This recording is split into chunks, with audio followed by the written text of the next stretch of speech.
going to learn a lot about, how to get into the program, how the program works, and, how you obtaining your CDL-A is a very important piece of the industry, and, how you can become part of that in the next phase of your career. The first thing that I really want to stress to you is that becoming a professional commercial driver is a very, very serious career. It's a very, very much needed career. The majority of the things that we get at our homes or at the grocery store comes by way of truck. Even if it is something that's flown in or something that's, shipped in a container across the sea, at some point in time from that place that it arrives to the final destination, it is probably on a truck. Knowing that your career or this profession is something that you can have a long-term career in it. So be very proud in that decision that you're about to make. But also with that pride comes a lot of responsibility, because the vehicle that you are going to be learning how to operate is well over 80,000 pounds, and is something that is and can be very deadly. So as you think about that, one of the things that we like to stress here is safety. And so just want to be mindful of that while you are here training. That will be our main focus, to keep you safe as well as the individuals that you will be around. So with that being said, I just want to make one more point, is that with everything in life, what you put in it is what you will get out. The way the program is designed is just like any other credit semester at any other college. But with that, though, those of you who come here with the right mind, with the right attitude, and in a position to learn could very well achieve that a lot sooner. So we have a great staff, we have a great faculty, we have a great facility. We welcome you here. We look forward to seeing you on campus. And thank you again for tuning in for this virtual info session. Thank you, Dean Lewis. Next up is Donna Alicki, one of our lead instructors in our CDL program. Professor?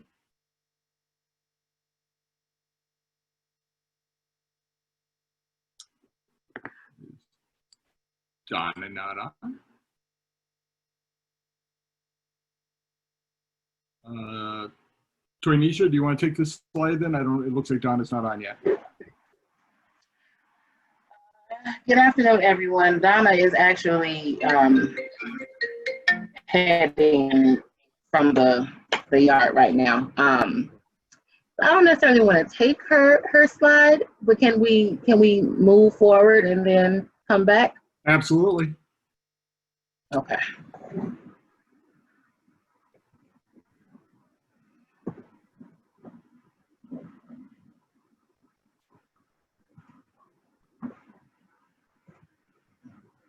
Oh, that means it'll be me, huh? That's back to you. Okay. Good afternoon again. Just a couple of specifics for the CDL-A program. It is broken up into 3 individual courses to make up the one individual CDL-A course. So those parts are theory, skills, and road. During the theory portion, you'll learn like the actual theoretical information that's needed to obtain your permit. And that's actually in a classroom setting. You'll also be able to, once that course progresses, you'll be able to work on a simulator, which it actually simulates you driving in a truck. And that's just to get you acclimated before you actually go outside to the skills portion, which is the second portion of the course, where you'll actually be in a truck learning backup maneuvers and how to, turn the truck and actually, have hands-on. Then it brings you to your last portion of the course, which is road, which is what it sounds like. You're actually driving on the road in traffic with an instructor. to give you a feel of, you know, you actually getting out there while you're being in the industry. The course is set for 16 weeks. And it is, again, just geared toward allowing you to really get a grasp of this extremely hazardous industry. We know, I mean, you know, obviously we all have a Class D license. However, I mean, yeah, the Class D that drives a car, but driving a truck with a full load, and it's so much other things that are into that, that goes into that you have to have. We pride ourselves on giving the student that much more practice and instruction.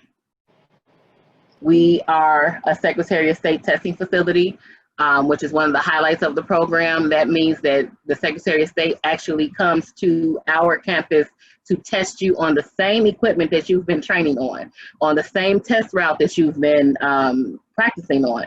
So it's no surprise. It lowers the test anxiety, and it kind of gives you, you know, that confidence needed to go ahead and, you know, knock it out the first time.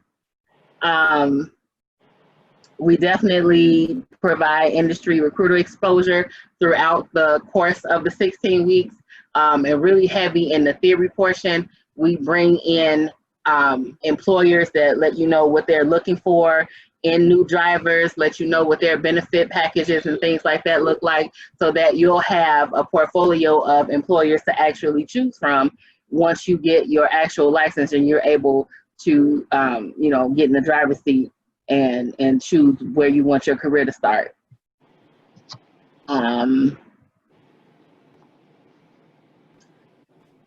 As of right now, at least pre-COVID, we had 2 time frame options. I'm not sure if that will change. You know, obviously because we have to work within the guidelines of the CDC. However, right now we're offering a 9 a.m. to 3 p.m. time frame, and then a 4 p.m. to 10 p.m. time frame, Monday through Friday. We have small instructor to student ratios. So in the theory class, everyone will be together. That's in your time frame. Everyone will be together in the classroom. Once you get into the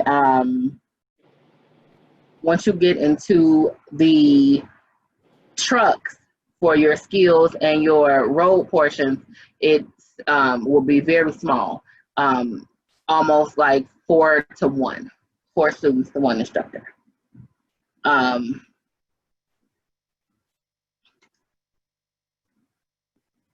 And one last specific is that the age range for the CDL-A program, you have to be 21 years of age at time of registration.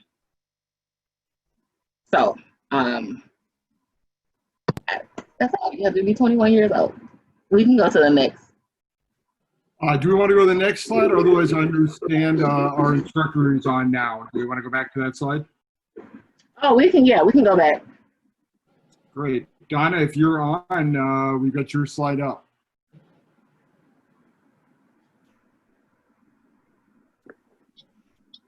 Hello, everyone. My name is Donna Ellick. I'm the trainer specialist here at Olive-Harvey.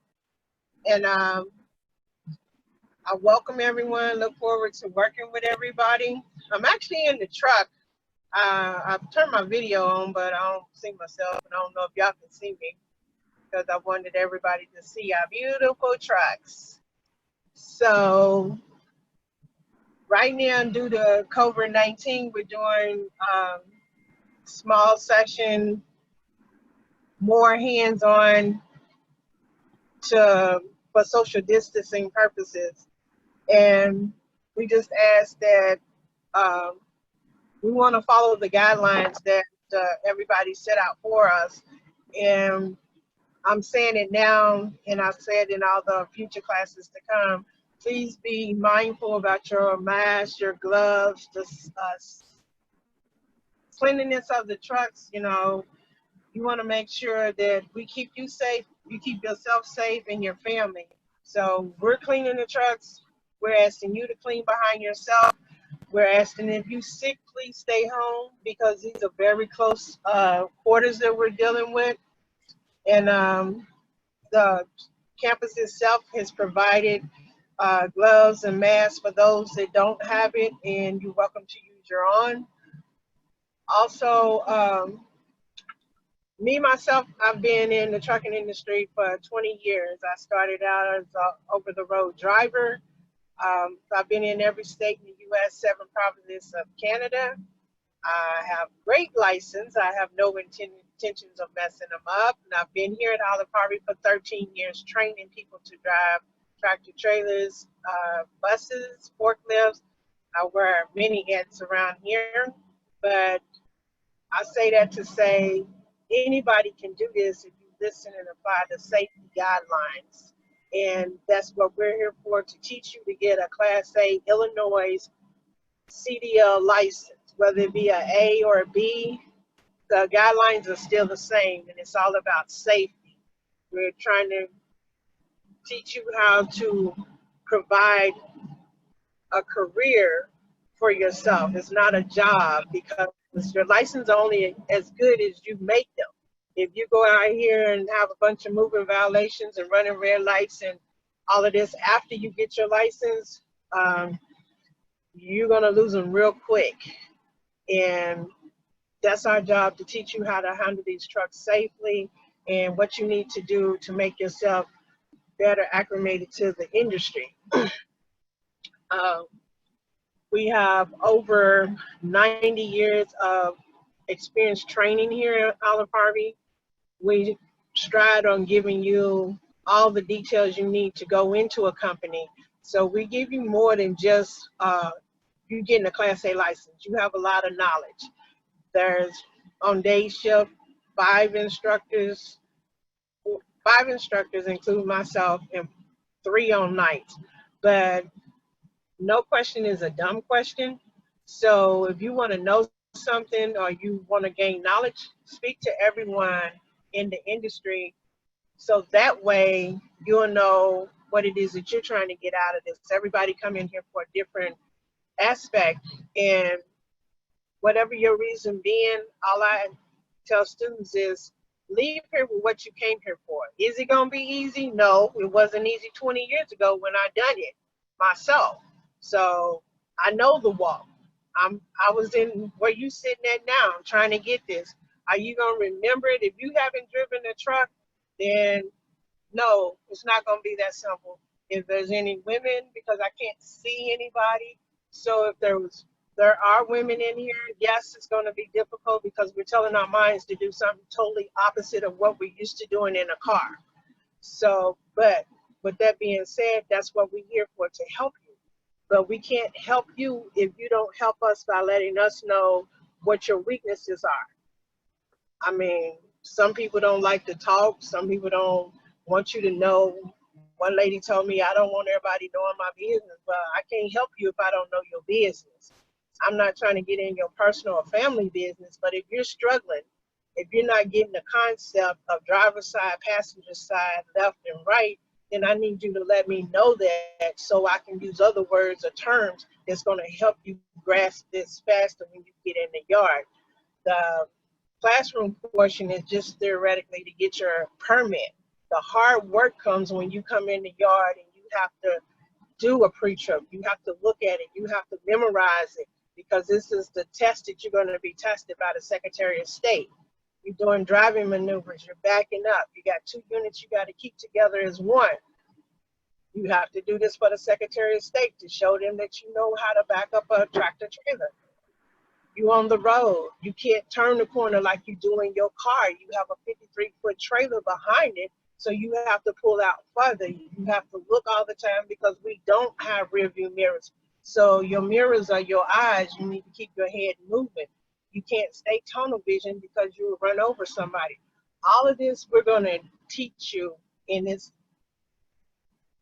weeks to come in this program. So I don't know if anybody have any questions, if anything. I know I'm on a time, and I don't want to go over my time. I want to be respectful to everybody else's time. Well, somebody go ahead. Thank you, Donna. That's great. If anybody does have any questions for Donna, I believe she's going to be logging off to get back into the yard. So if you do have a question for her, please feel free to unmute.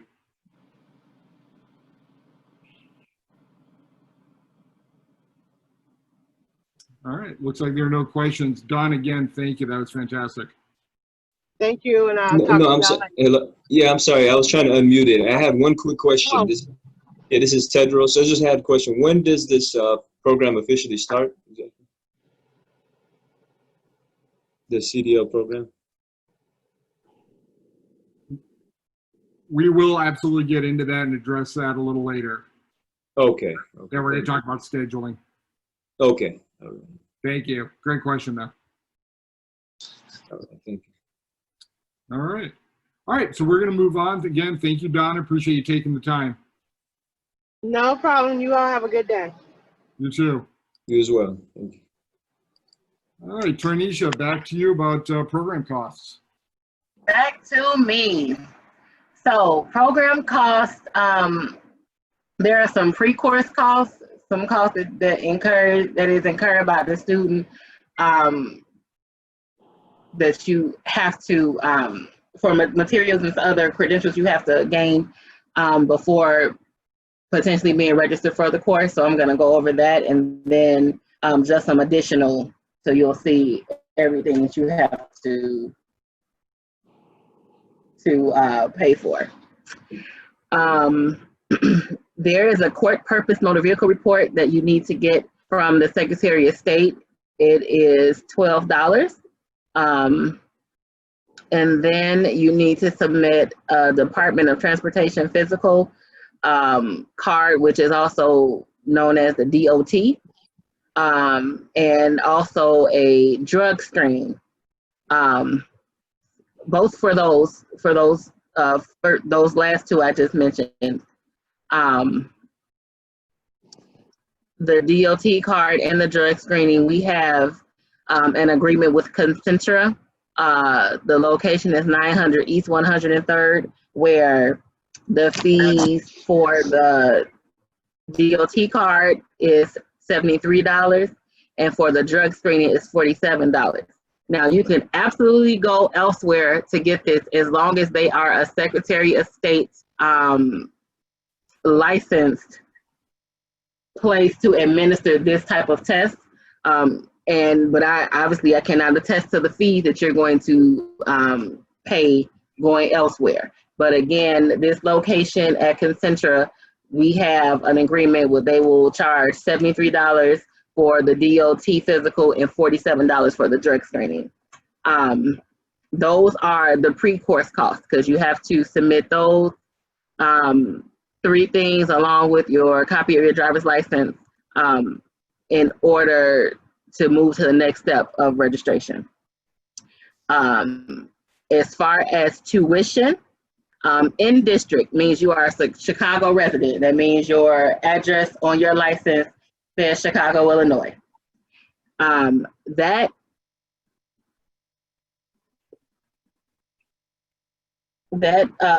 tuition is $1,752 for the entire course. Okay. If you are out of district, that means that you are a suburban resident, which means like right down the street in Harvey or something like that. Now you are now again out of district, and that tuition hike is $4,608. And if you are out of state, meaning outside of the state of Illinois, like if you only like in Indiana, then your tuition is $5,772. Okay, that is for the course. Once you are admitted into the course and you are in your theory portion of the class that I talked about, which is the first portion, and you are getting ready to test for your permit, and this is only about the second week of the course that you're going to be gearing up to take your test for your permit. That is an out-of-pocket expense of $50. If you come and you already have a permit and you just need to upgrade it, like maybe you have a CDL-B license and you need to upgrade it to a permit, then your upgrade fee, testing fee is $5. So that means that a total cost for in-district is $1,934 roughly. Okay, let it be known that again, our class is set for 16 weeks, but if you exceed 16 weeks, you may incur an additional cost for instruction and to maintain all of these credentials. Okay. Enrollment requirements. The first step you need to do is be admitted into the college.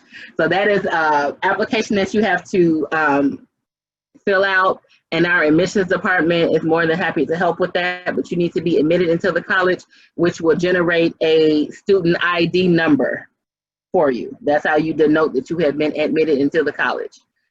The second step is that you have to submit the required documents that I just spoke about in the last slide.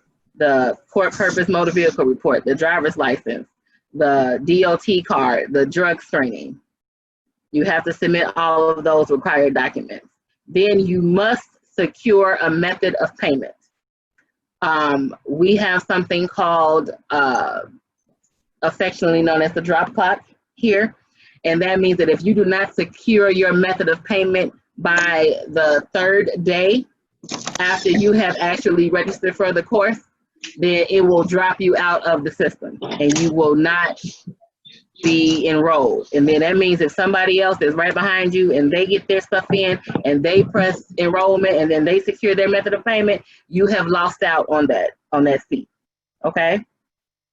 And then 4 is registration. So you'll literally be registered for the course. Excellent. Thank you, Troy and Nisha. I think we're going to be hearing back from you in a little bit. Next, I want to introduce Tania Frauner. She is one of our admissions specialists. So she's going to talk a little bit more in detail what Tania was saying about becoming admitted to the college. So Tania?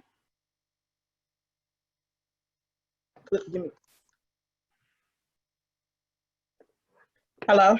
There you are. Hey, yeah, my internet is really unstable right now, so let me just apologize beforehand if I'm going in and out. If any, just let me know and I'll go back and cover it. But I am one of the 2 admissions specialists here on campus. We will be helping you with the process of getting admitted into Olive-Harvey, as well as assisting you with any other documents and paperwork you have to do with as far as admissions.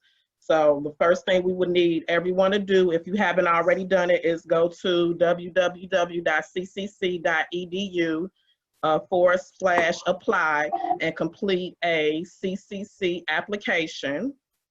Once you complete this application, you will automatically receive 2 holds. So I need you to make sure that you are putting the correct address on your application and that you can provide an ID that shows that address that you're using on your application. If you can't, then we'll have some other documentations that you can use to satisfy that requirement.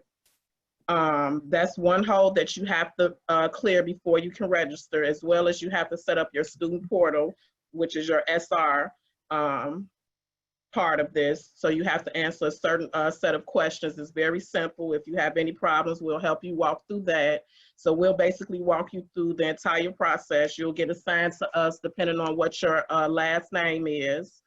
If you need to update any information or anything, we'll do that. We'll connect you to the advisor, whoever will be registering you for class. If you need to speak to someone about financial aid, we'll direct you to that person or that department on who you need to speak with, just to get you set and ready to register for the CDL class. And that's basically it. Thank you, Tania. There in the chat, you'll notice we did put a link to that application page. It's quite simple. How long do you think it takes? About 5 minutes to fill out an application, Tania?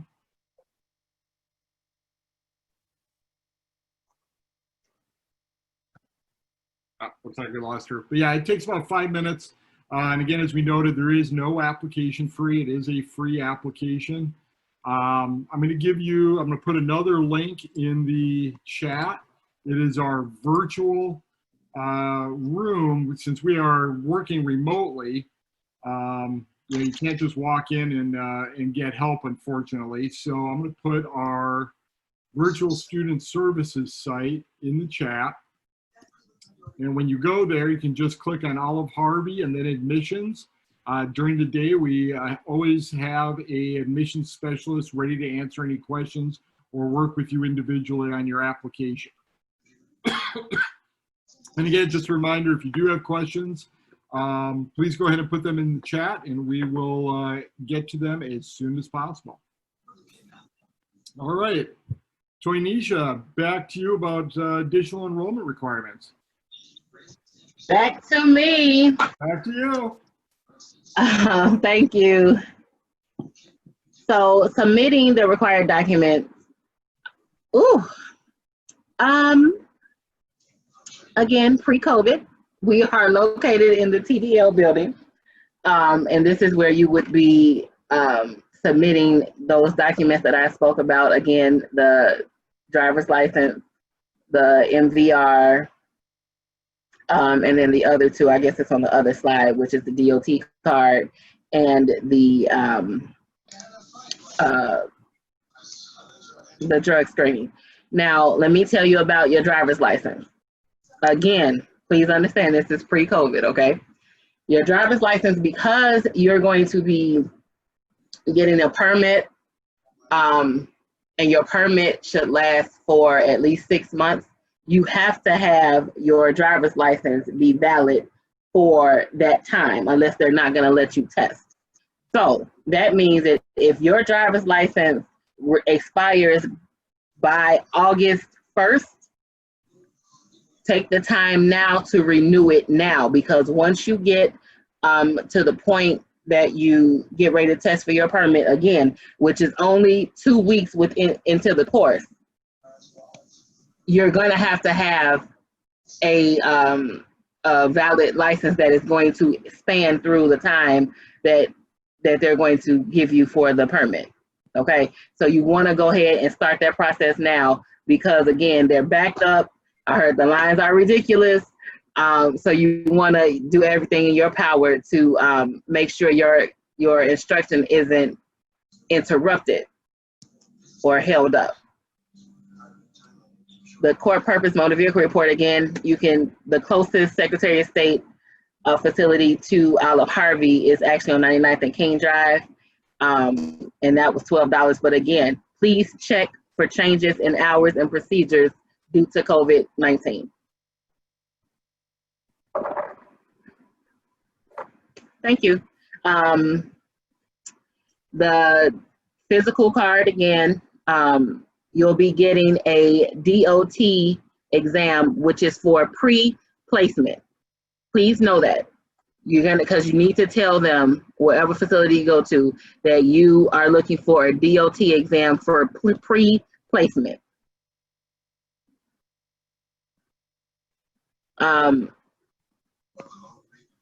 Again, this is just as a reminder, the Concentra on 103rd is $73 for the DOT physical, for the pre-placement physical. And again, you are not bound to go to these facilities. However, whatever facility you go to must be a DOT compliant medical office so that you can get the correct DOT card.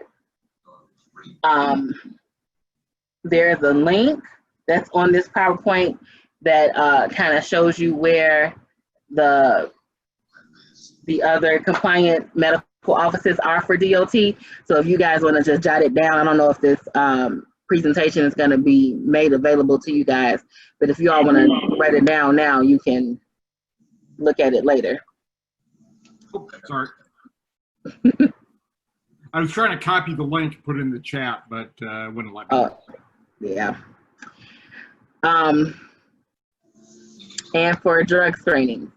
So the type of drug screening test that you are again requesting is a regulated drug screening for pre-placement. Regulated drug screening for pre-placement.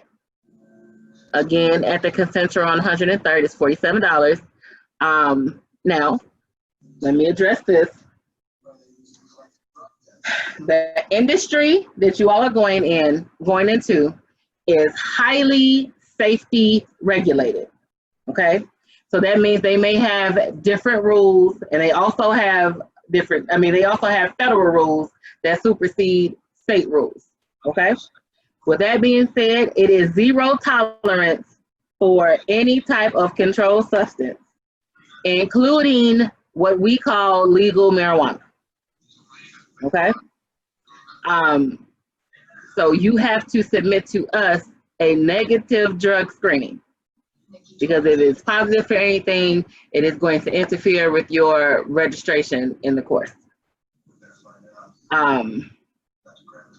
You must also obtain a chain of custody form during the drug screening, and that is what you are going to give to us, because that allows us the authority to go in and look at your drug test screening.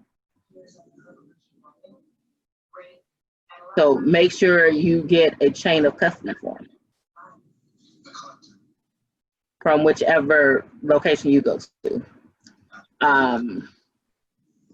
When you get into your method of payments, there are several methods of payments that we accept.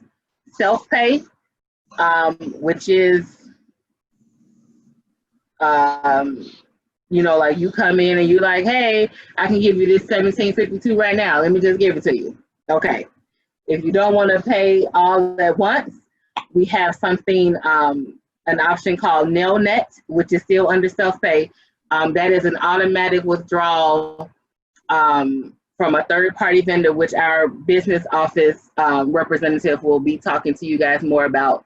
But it's basically an automated payment system that will pay, you know, will take money out of whatever bank account you link it to pay as you go along. There's financial aid. This is a financial aid eligible program, which is another thing that makes Olive-Harvey so attractive for their CDL program, is because we actually have federal financial aid to cover this course. The financial aid advisor will be on later to talk more in depth about that. There's third-party payments that we accept. That means, like, say if your employer will, you know, cover your course, then we will absolutely accept that payment from your employer, or some other program that you may be involved in, maybe like WIOA, which is the Workforce Investment Opportunity Act. We accept that form of payment as well. Obviously, with third-party payments, that particular third party may have other requirements that you have to meet before they will pay for it. So you have to go on their time frame. That does not change our time frame. So if you are looking into a third party and they have a rigorous process to go through, you need to be cognizant of that so that you can meet our deadlines as well. We also may have some scholarship opportunities. And I'm sure we'll get more into those type of scholarship opportunities that we may offer later on.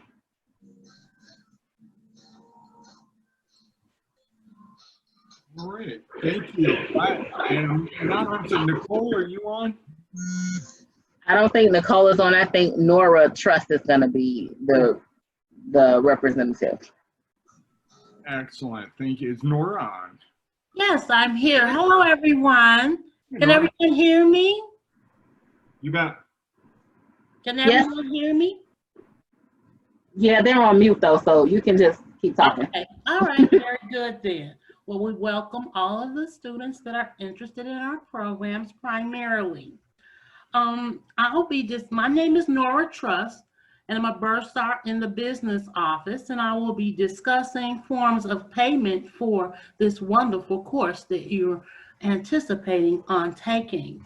But primarily, I would like to emphasize on our drop clock, which was mentioned by Toynisha Davis.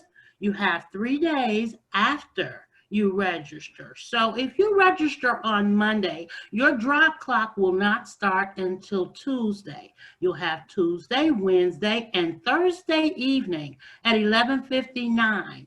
You will meet your deadline. So you want to get your payments in expeditiously or immediately within a 72-hour span that will secure your courses. Now, to receive financial information about these courses, you may want to visit www.ccc.edu/payment plan. On this site, you'll be able to view your starting date, your down payment, the installments, and your payment dates as well. You can choose to pay automated with ACH or via your credit or debit card.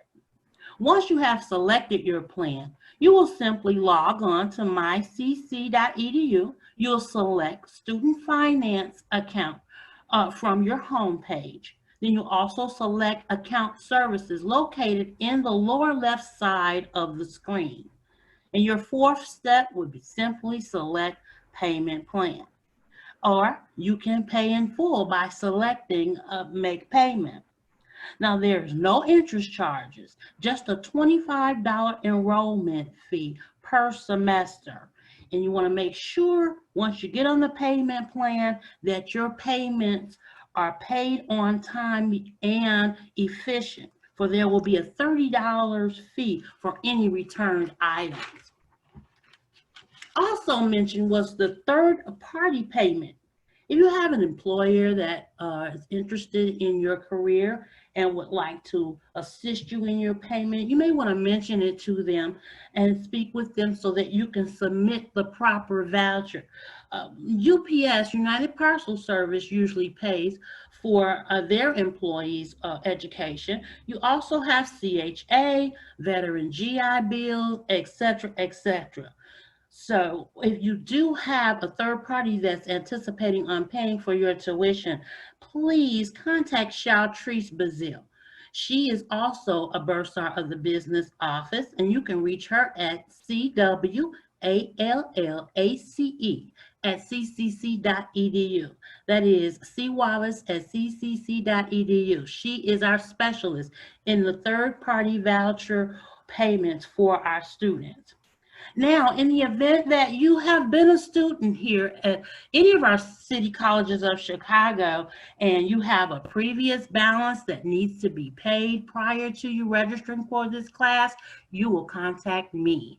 And then I will set you up on a different payment plan that will release any holes that you may have and you may proceed in this course. And to reach me, you'll just email me at ntruss@ccc.edu. I'm Nora Truss at ntruss@ccc.edu, or call me directly with 773-291-6565. You'll leave a message and it will come up on my email and I will contact you immediately. If you have any further questions or concerns, please feel free to contact me. Are there any further questions? Nora, I'm going to put your phone number in the chat. It was 773-291-6565. Thank you, ma'am. And we welcome all of you students, and I wish you success. Thank you very much. Thank you, Nora.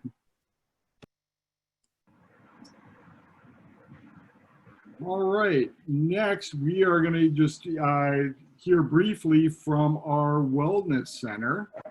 And I believe our director is on. Hello, everybody. There he is. Ted to unmute. Thanks, Tyler. This is Tyler Worst. Welcome, everybody, to this information session. I just wanted to tell you a little bit more about what we do at the Wellness Center. As a student at Olive-Harvey College, you are entitled to receive free and confidential mental health services as you go through your classes. We all know that college can be really difficult for people, You're oftentimes trying to balance your school with your work, family life in some situations. So we're here to try to help you navigate that. You can see on the list here some of the core services we provide around just like counseling, case management. We do what we can to try to make sure everybody has all the basic needs met so that you can be successful in your coursework. We also have what's called the Panther Pantry, which is our on-campus food pantry, which we are planning to have open in the fall. And you can get free food from the pantry up to 2 times a month or once every 15 days. We also can provide you with education around, anything health, mental health, wellness related, regardless of what you're going through in your life. We're here to try to help you get through it. So I will put, currently we're only doing virtual visits due to the COVID and campus closure. So you can find us pretty easily on ccc.edu. If you go to the Virtual Student Services website, which was already posted on here, there is a link to the Wellness Center Zoom room. And we are open Monday through Thursday, 9 a.m. to 5 p.m. and on Fridays, 9 a.m. to noon. You can also, on that same website, you can find my email address, which I'll also put in the chat box for you. If you just have any basic questions or want to learn a little bit more about our services, you can send me an email. Good luck. Thank you, Tyler. And Tyler has put his email address in the chat as well, so please note that if you would like to avail yourself of any or all the great services our Wellness Center offers. Next, I'd like to introduce Patricia Martin. Patricia is with our financial aid department. So she's going to talk to you, we've got a couple of videos.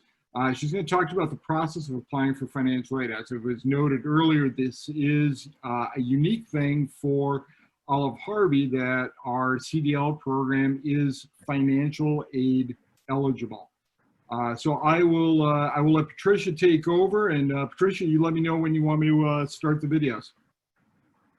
Thank you, Sean. Just to introduce myself, I am a financial aid advisor, one at Olive-Harvey College, but I also want to share with you guys, if you are veterans or you have spouses or family members who are veterans, I am the veteran coordinator. And if you want to use your veterans benefits, you can reach me at pmartin39@ccc.edu. I'm also the federal work study coordinator. With COVID, we kind of have a hold on federal work study at this time, but if you have any questions or concerns about it, or you want to be a part of the federal work study program in the future, you can also reach me at the same email. You can go ahead, Sean. Thank you. Thank you. There you go. The Free Application for Federal Student Aid, or FAFSA, is the application for grants, loans, and work-study funds provided by the federal government. It is also used by many states and schools for their financial aid programs. For the fastest and easiest way to apply, visit our official website, fafsa.gov. The FAFSA is available in English and Spanish. As you fill it out online, you'll be able to automatically skip questions that don't pertain to you, check out your status immediately, and get online help. It takes most people less than 30 minutes to complete the application.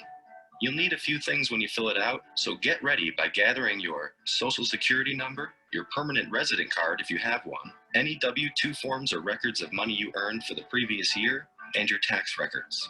By the way, a nice time-saving feature of the FAFSA is that many people are eligible to automatically transfer their tax data from the IRS into the FAFSA, so keep an eye out while you're applying in case you're offered that option. If you have any questions about what information to gather, there is a complete list of documents that you will need at fafsa.gov. Before you begin the process of filling out the FAFSA, you should create a username and password called an FSA ID that will act as your electronic signature. You'll only need to create an FSA ID once, and you can use it to renew your FAFSA each year that you apply. Your parents will need an FSA ID too if they have to provide any information. So now you're ready to begin filling out the FAFSA to apply for financial aid. There are 3 groups of questions that include personal information, such as your name, address, and marital status, financial information, such as your income, and any parent information that is required. If you get hung up or confused about a question, the Help and Hints box on the right-hand side of the application can help with each question as you move along. Also, look for the online chat feature under Help if you would like assistance from a knowledgeable agent. Because colleges and career schools use the FAFSA to provide financial aid, you can list up to 10 schools that you are interested in attending. You should list all of the schools that you are considering, even if you haven't been accepted or applied yet. If you have more than 10 schools in mind, you can submit your FAFSA with 10 schools and then replace some of those schools with other schools later. When you finish filling out the FAFSA, use your FSA ID to sign the form. If you are required to submit parent information on your FAFSA, a parent will need to sign the application with his or her own FSA ID as well. If you have any questions or need more information, please visit studentaid.gov.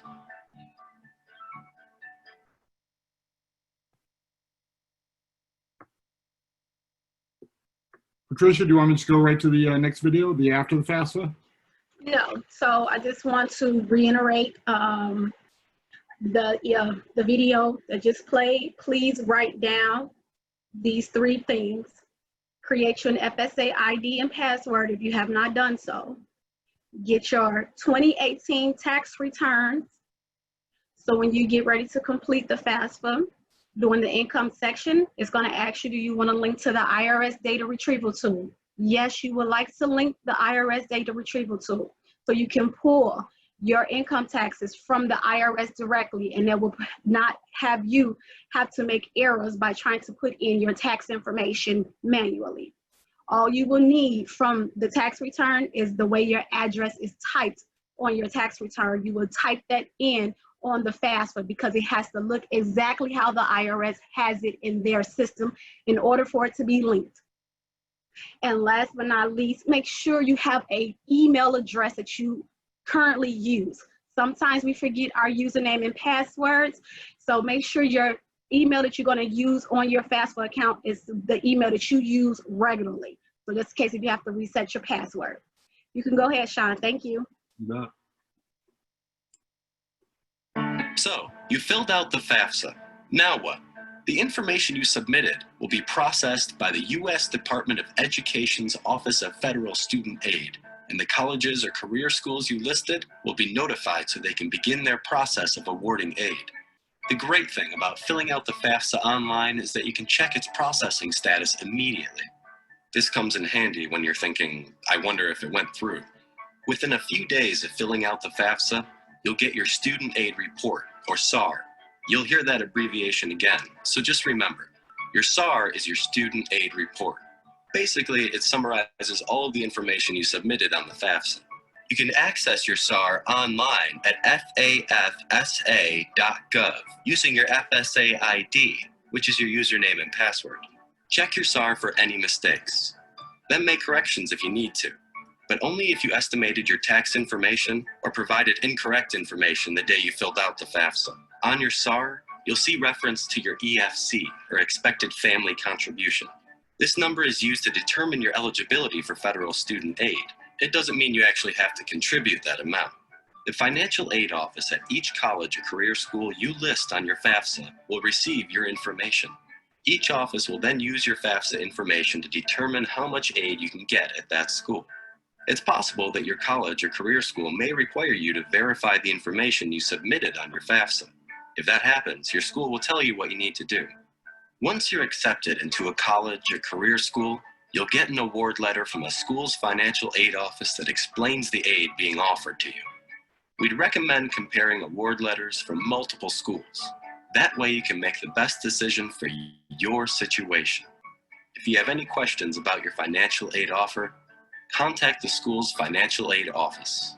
If your aid offer includes a federal loan and you're a first-time borrower, there are a few more steps before you get your loan.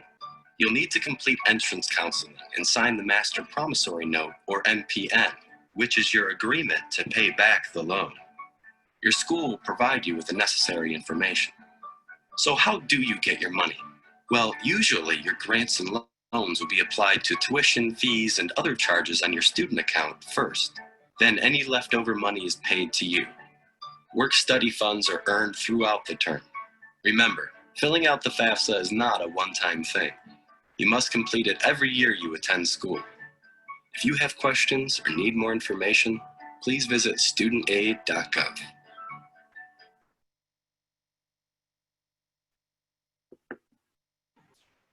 Thank you, Sean. Before you move on, after watching this video, I just want to point out a few things. Financial aid is not free. I just want to make sure you understand this. The federal Pell Grant is a line of credit. So for example, if you were enrolled in classes at Olive-Harvey College and you do not complete at least 67% of those your classes for that semester, and you drop or get dropped from your classes by your teacher, that financial aid will be returned to the Department of Education, and then you will be financially responsible for those classes. So that's why I said it's not free, it's a line of credit. So in order for you to get your financial aid to cover your tuition, you have to complete at least 67% of your classes that you enroll in while using financial aid.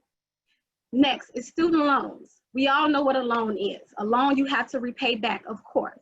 So if you're interested in taking out a student loan, you will have to go online to studentloans.gov to complete what they said in the video, the master promissory note, because you're promising that you will repay your loans back, and an interest loan counseling, that because you are entering in a loan application with Olive-Harvey College or one of the 7 city colleges of Chicago.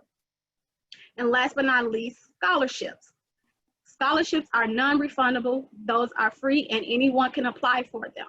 So those are the 3 options that you can use to pay for your tuition.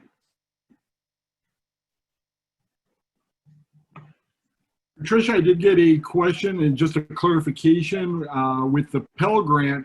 If you do complete the program, you do not need to pay back that grant. It is at that point, then it turns free or a grant, not a loan. That is correct, Sean. Thank you.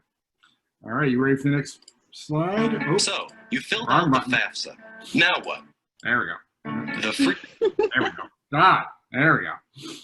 So the 2021 FAFSA covers fall 2020, which is the semester that starts in August, spring 2021, which is next year, January, and summer 2021.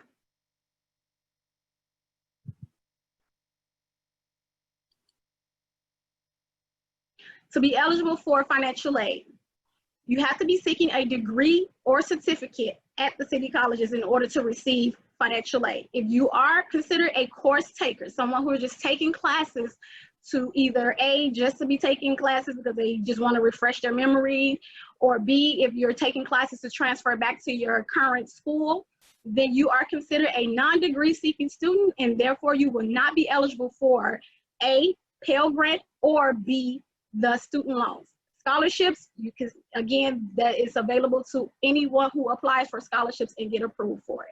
So scholarship does not apply to students who are non-degree. But if you are interested in using the Title IV, which is the Pell Grant, and or student loans, you have to be seeking a degree or certificate in order for you to receive financial aid.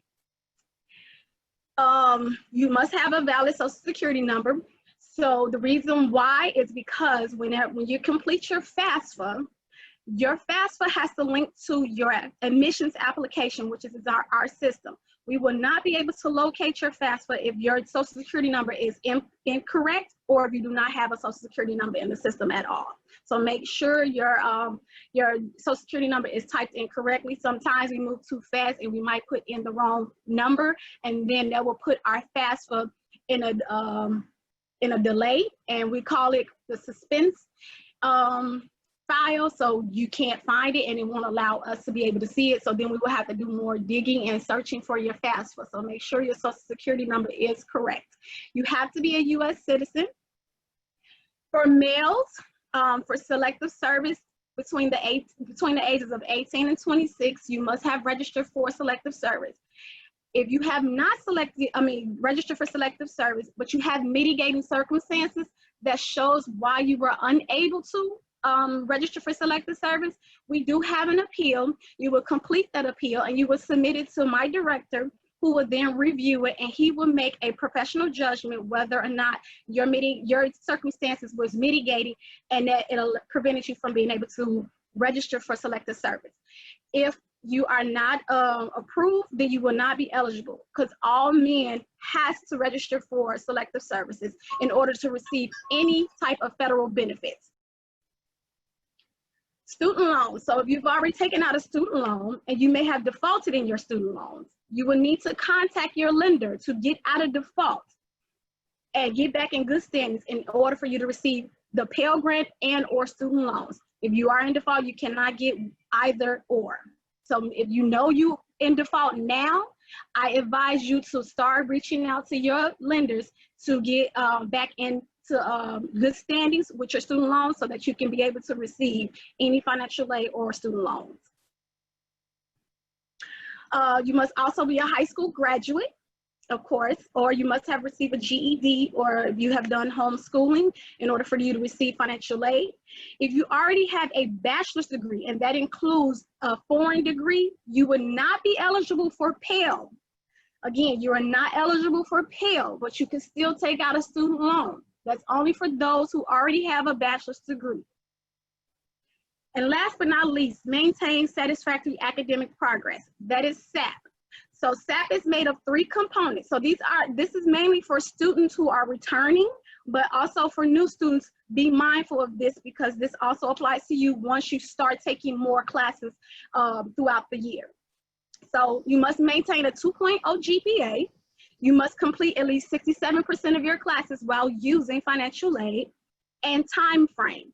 Time frame is you being able to complete your degree or certificate program within the 2-year span, because we are only a 2-year institution and we do not want our students to take more than 60 to 62 credit hours at the city college level to try to complete their degree.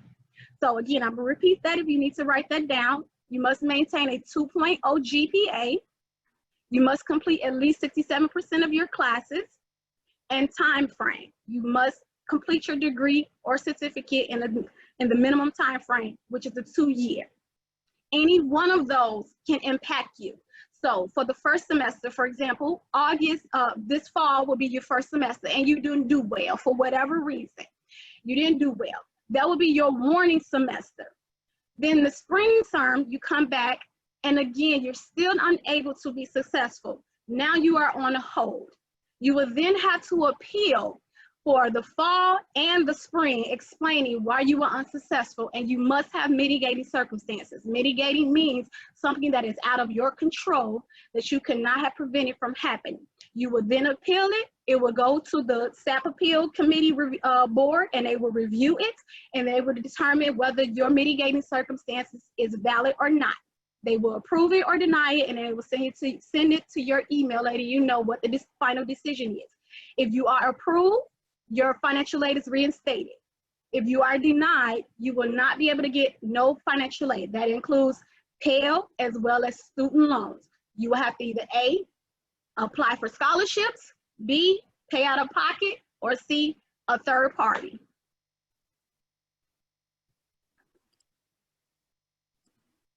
Types of financial aid. So again, financial aid, the Pell Grant, SEOG is an emergency grant that it's a funding that is given to the school and we disperse it to students.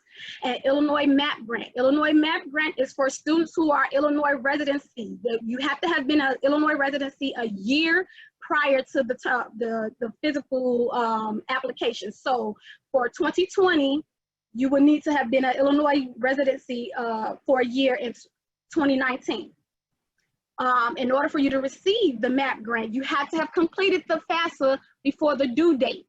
Our due date is April 28th, 2020. So the application for the FAFSA has been open since October 1st, 2019. So you have October 1st, 2019, all the way up until April 28th, 2020. If you have not done your FAFSA, you will not be eligible for that MAP grant. So I advise you to complete your FAFSA when it opens up for the 2021-2022 on October 1st, 2020, make sure you get that application in right away. So you'll be eligible for that Illinois MAP grant for the next fiscal year. Self-aid help, of course, is the direct student loans and work study. If you're interested in work study, remember I am the work study coordinator. You can just reach me via email if you have any questions or concerns. Just a few helpful tips. So you don't have to pay for the FAFSA. So if you go online and you complete the FAFSA and it's asking for a payment, that is the wrong website. You're in the wrong place. It's FAFSA.gov.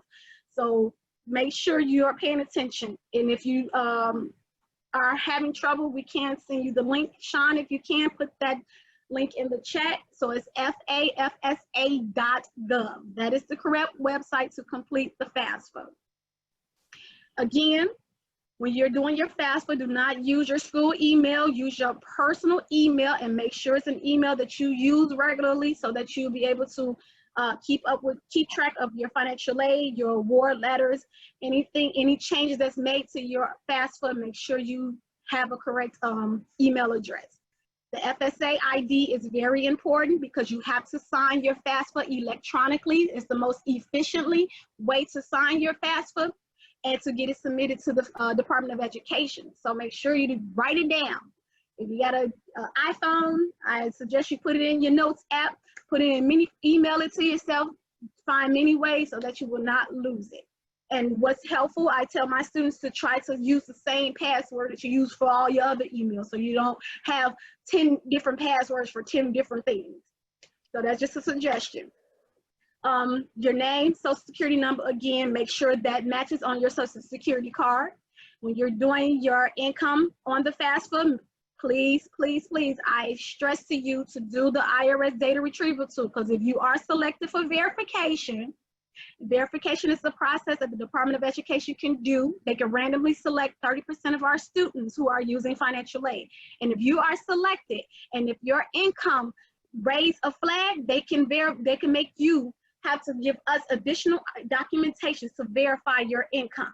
So if you use the data retrieval tool, you will not have to provide us with your tax return. I know a lot of us do not keep up with our tax return or cannot find it at that moment, and they will have to reach out to the IRS. And with COVID, the IRS are limited on being able to give students any information regarding their tax returns or tax transcripts. So please, please, please use the data retrieval tool. If you are familiar with your tax preparer, you can also ask them if they can give you a copy of your tax return. They can do that as well. Confirmation page, you will get that in your email. So again, make sure your email is up to date. You will receive a confirmation page saying that your FAFSA was submitted correctly. Keep track of everything that you do with your FAFSA. If you see anything that stands out that you know you did not do, please contact FAFSA. The number is at the bottom, 1-800-433-3243. And if you have any trouble, you can also visit the financial aid office. Because we're not on campus at this time, email is the best way to reach us, and that email is OHC for Olive-Harvey College -financial aid, one word, @ccc.edu, and I will give it to you again. That is OHC-financial aid, one word, @ccc.edu. After you have completed your FAFSA, please allow the system to process and load your FAFSA into our system. So when you get a confirmation that says your FAFSA has been processed, please count 7 days from that date you received that email. Then you will come to financial aid and you will ask us, what is the status of your financial aid? And I think, and that was the last one. Thank you so much, Patricia. That was fantastic. And to see who was listening and awake out there, because I know it's quiet because we've got everybody muted, we're going to offer everybody on this call a $250 grant. Again, as Patricia said, a grant is money that you do not need to pay back as long as you complete the program. So we're going to automatically give you a $250 grant off that approximately $1,700 tuition. And the only thing we ask so we can track who we're offering it to is in your chat, please put your name and your email address. Jose, one of our college recruiters, is going to note that down. That way, when you come back with your application, we can apply that grant automatically. So you'll all get a $250 grant just for participating in this webinar. Hi, can I ask a question to Patricia about financial aid? Absolutely. Patricia, for students who are DACA or Dreamers, do you know if they can use the RICE grant from the Illinois Assistance Commissions to pay for the CDL program? Yes, the best person to reach will be Miss Anisha Kelly. She assists all students who falls under that category, but yes, they would just go online. I don't have the physical website in front of me at this time, but they will go online and be able to apply. So yes, they have something separate for them specifically. All right, thank you. You're welcome. Thanks, Jose. All right, so before we move on, again, just a reminder, if you want that $250 grant, please put your name and email address in the chat, and Jose will write it down so we can apply that grant to your account once you are enrolled. So moving on, we're gonna, I think we've already covered this. Sean, can I just give one more piece of information that is important for the FAFSA? Of course. If you all have a pen and piece of paper or your phones ready, our school code is 001653. In order for your financial aid to be used at Olive-Harvey, our school has to be the first school on your list for schools that you're going to try to use your financial aid at. So if you have Olive-Harvey as number 2, it will not come to us. It will go to whatever school is number 1. So if you've already completed the FAFSA and you do not have Olive-Harvey, you need to make corrections to your FAFSA and put 001653 and wait 3 business days for that correction. Thank you, Sean. Thank you. Great job. Appreciate it, Patricia. Next up, we have Derek Tyson. He's our veteran service specialist. And for those of you that are veterans, he has some important information and some benefits that may be available to you. Derek?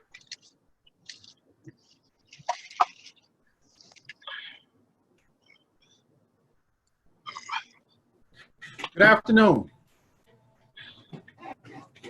So if you're a veteran, you can use any veteran's benefit to pay for the CDL class at Olive-Harvey College, which is your IBG. If you want to know about, if you're eligible for the IBG, you need your DD-214, and you must meet a couple of criteria. You must have an honorable discharge, and that's not a general under honorable conditions. Now it's changed. It must be an honorable discharge. For your, if you have post 9/11, we need a copy of your eligibility letter.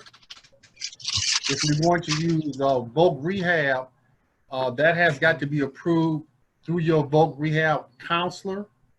He or she, if they approve that, then you can use your voc rehab also. You can also use your National Guard benefit also. So 1607 will also be accepted, and also 1606.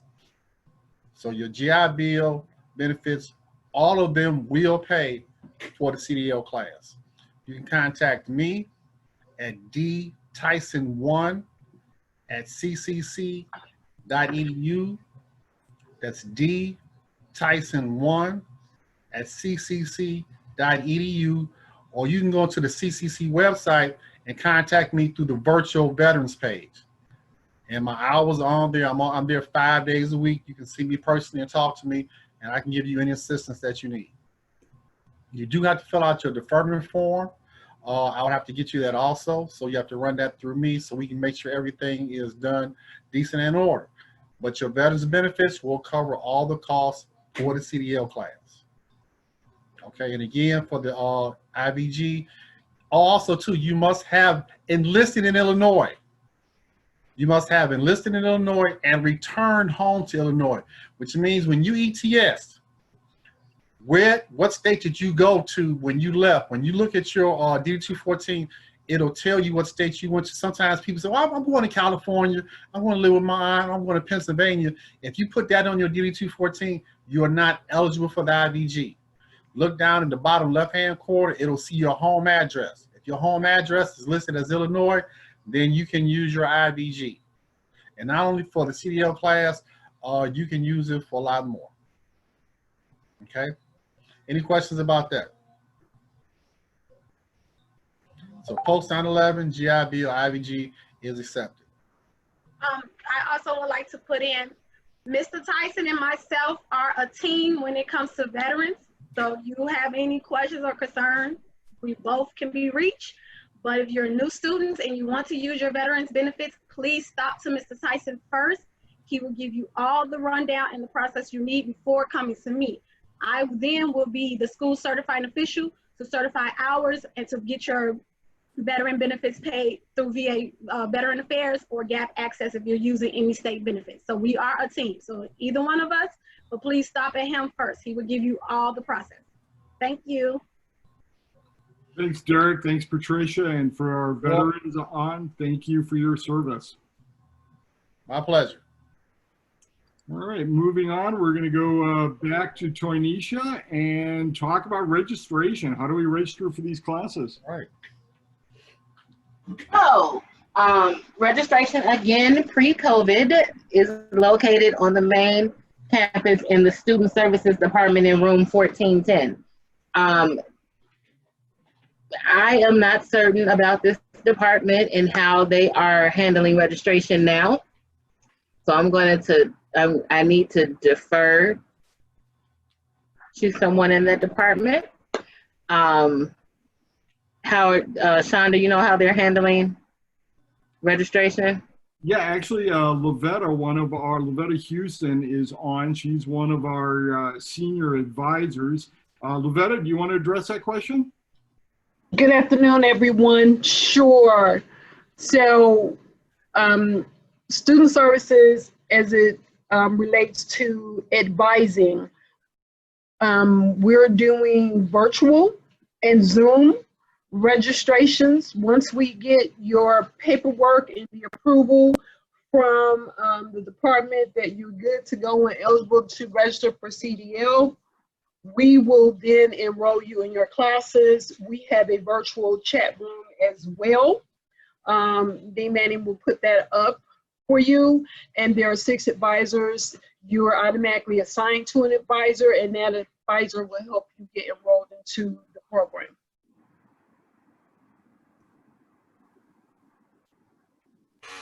And correct me if I'm wrong, since this is a 1 semester, we'll be registering from all their classes at once. They don't have to register multiple semesters, correct? Exactly. Once the student has been, because it's selective enrollment, so once they've met all the enrollment requirements and we get, they will receive a form, a letter pretty much saying congratulations, you can enroll, these are the classes. That form is given to one of the advisors and we will get them enrolled. Excellent. So they'll do everything in that 1 semester. Excellent. We try to make it as easy and uncomplicated as possible for you all. Thank you, Lavetta. So back to Toynisha. Okay, so the flow and just a bit of detailing the expectations is 1, you must be admitted into the college. Remember, that was back with myself and Tania Frowner spoke and told you that is how you generate your student ID number. So you have to be admitted into the college, and then you have to start submitting your required documents and secure your method of payment. Those required documents, again, are a copy of your valid Illinois driver's license, your DOT physical card, your negative drug screening. Yeah, those things. And then when you get admitted into the college and you get a student ID number, you will also be given a student email address. You want to make sure that you are checking that, because that is the medium that you will be getting all of the communication on. So you, again, make sure you're able to access your student email address. The last part of that is registration, where you will register online or with the help of our student services department that Ms. Lavetta Houston just spoke about. The classes begin, I believe someone asked about this, classes begin on August 31st and end around December, like mid-December. And just to reemphasize what Ms. Davis said, the school does send out quite a bit of email from the admissions department, your registration, financial aid, from the CDL department, and it all will go to your student.ccc.edu email address. So make sure you're checking it, put it on your phone if you can. You don't want to miss those important emails. We promise not to spam you. Just some additional information, the DOT timeframes. Again, it must be obtained and valid throughout the program. So your DOT physical card is something that you need on your person at all times when you are training in this course. If it's like in your glove compartment, you cannot be on the yard. Like, it's that serious. It must be on your person. So when you are going to the different facilities and you are getting your DOT card, some mitigating circumstances, some health ailments or something like that, they may, issue the card just for a certain amount of time. What we're telling you is that the DOT card must be valid throughout the entire program. So that means it at least starting from the time you submit it to us must be valid through mid-December. If you don't complete for whatever reason through mid-December, it is up to you to get that DOT valid and do whatever the doctors or medical staff tell you to do to keep it valid, because you will not be able to get on the yard and continue training without the DOT card. Okay? The City of Chicago property. We are, again, City of Chicago property because we are a City of Chicago college. That means that if you owe anything to the city that will give them just cause to boot your car, they can do that on City College's property. Okay, like just as a just as a courtesy, we just want to let you all know that up front. Like, get that together, because it can happen, and it will happen. Stop and effect. Stop and effect is an error that is received through the Secretary of State database. So what happens is, once you guys have registered and secured payment and all that stuff, and class has started, the first or second day of class, I have to go into the system, the Secretary of State system, and actually enter your driver's license into their system, which connects their system in our class. Okay, I mean our school. Once I do that, some people may yield a stop and effect. That is from any state of Illinois debt, any moving violations, anything of that nature. It's not going to tell me why, because it's not my record. And so they can't just give me that type of information. I am going to have to come and pull you out of class and just say, hey, you got to stop and effect, which means you are not registered in the Secretary of State database for our school if you have this error that has shown up. You have to get that cleared up. And by cleared up, that does mean that you may have to pay for some type of, violation to be removed, or, whatever you need to do to solidify and settle that, so that it will not yield that stop and effect error again. You need to do that. And it's like, time is of the essence at that point. So what I'm saying is, because you are seeking to get into this program, and you are seeking and your intent is to not have your training interrupted for anything once you get in it, I strongly suggest when you go to the Secretary of State, you tell them, hey, I am about to enroll into a CDL course, and I would like you all to check to see if there's anything on my record that would yield a stop in effect. Take a picture of this phrasing or something, because you want to ask them, is there anything on your record that will yield a stop in effect once you are enrolled into a CDL course? That way you'll know up front, you can handle it before we even start class, okay? The Secretary of State has like a dedicated CDL facility.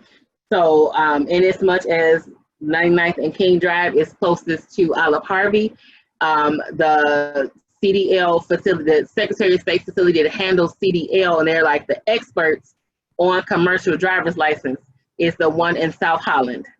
That's, the address is 41 West 162nd Street in South Holland.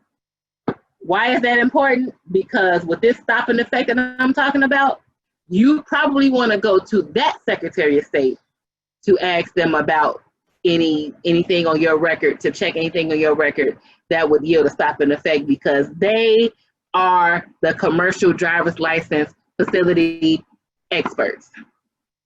I cannot promise you if you go to 99th Street and you start talking about a stop and effect that they're going to be knowledgeable, okay? Your best bet is to go to South Holland to make this check, okay? Again, let me reiterate, please check for COVID hours and procedures that may have changed due to COVID-19. I have a question, I'm sorry. So if I have a Class B already, am I just upgrading like permit basis so I can just get the Class A? You are, I believe, taking the test for the CDL-A, but instead of $50, if your CDL-B permit is still valid, I believe you'll only be paying $5 to take that test. Okay, thank you. So the next steps, again, this is more just reiterating: be admitted into the college, submit all required documents, secure your method of payment, await your emails, which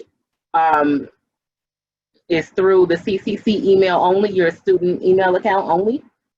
And that would look like, most likely it looks like your first initial and last name, maybe followed by a number, at student.ccc.edu. So if that is not what you're using, then you will not be getting the emails that we are sending out, okay? Should you have any issues with your student ID, your student email or your student portal, you're gonna wanna call, you all may wanna take a picture of this screen too. You wanna call the district help desk, and that phone number is 312-553-2600. Their hours were Monday through Friday, 9 to 5, but that was again pre-COVID. So I would just call early.